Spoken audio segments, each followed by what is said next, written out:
गणपती बाप्पा मोरया, मंगलमूर्ती मोरया म्हणत कोल्हापूरकर आपल्या लाडक्या गणपती बाप्पाला घरामध्ये विराजमान करण्यासाठी उत्साह येतो कोल्हापूरकरांचा खूप मोठ्या प्रमाणात पाहायला मिळतोय। आपण सध्या कोल्हापुरातील जी कुंभार गल्ली आहे, कुंभार गल्लीमध्ये आहे आणि कुंभार गल्लीमधून गणपती बाप्पा, लाडक्या गणपती बाप्पाला घेऊन जाण्यासाठी कोल्हापूरकर या ठिकाणी आलेले आपल्याला पाहायला मिळत आहेत।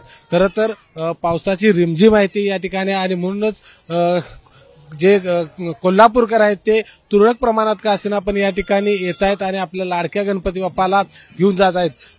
गेल्या वर्षभरापासून आपल्या लाडक्या गणपती बाप्पाची वाट पाहत असतात आणि तो दिवस अखेर आज आलेला आहे आणि आरास आहे ती गणपती बाप्पाची अतिशय आकर्षक केलेली आहे आणि आता हे आपल्या गणपती बाप्पाला घरामध्ये घेऊन विराजमान करून पुढचे 6 दिवस गणपती बाप्पाची अगदी मनोभावे पूजा केली जाते। गोडधोड नैवेद्य आहे तो दाखवला जातो आणि एक उत्साहाचा सण आहे तो संपूर्ण महाराष्ट्रामध्ये, संपूर्ण देशामध्ये पाहायला मिळत असतो।